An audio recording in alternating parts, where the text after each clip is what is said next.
Ipinababasura ng Transport Group sa Department of Transportation ang napipintong pagpapatupad ng No RFID, No Entry policy sa expressways.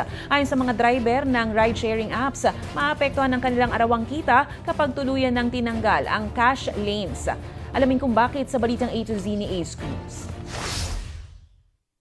Hindi pabor sa mahihirap. Itong tingin ng Hanin ng Transport Network Vehicle Services o TNVS, isang grupo ng ride-sharing app operators sa tuluyang pagpapatupad ng cashless toll collection sa iba't ibang expressways. Ito hindi katanggap-tanggap sa atin, lalo-lalo na sa laban sa hanay ng TNVS at sa mga tsuper. No?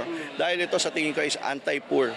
Dahil alam nyo, kapag bumabiyahe ang isang driver, ay sapat lang ang dala nila kapag bumabiyahe sila.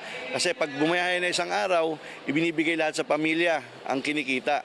Minsan wala nang panggasolina at wala pang pangkain. Lunes nang ianunsyo ng Department of Transportation at Toll Regulatory Board na iniurong na sa January 2025, salip na sa susunod na buwan ang pagmumulta sa mga motoristang daraan ng expressways na walang RFID stickers o kaya naman kulang ang load.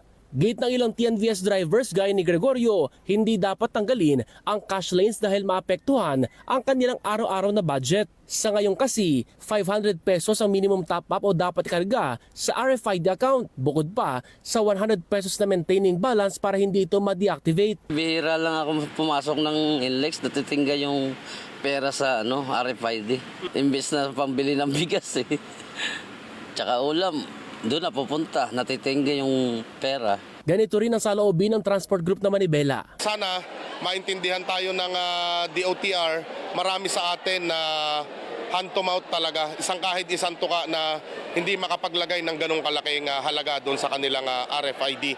Ayon sa DOTR, wala nang atrasan sa cashless system dahil layo nito na mapabilis ang daloy ng mga sakyan sa expressways. Pero dagdag ng TRB, naglabas na ang board ng kautusan na wala nang maintaining balance sa RFID cards para hindi mahirapan ang mga motorista. Nagpapasa na rin po kami ng kautusan na exact toll. Kung halimbawa nakalagay doon 13 pesos, 13 pesos lang po, wala po tayong maintaining balance.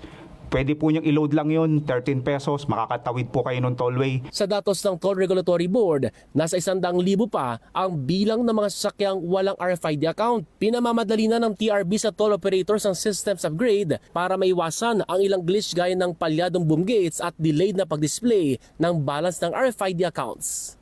Para sa Balitang A to Z, Ace Cruz.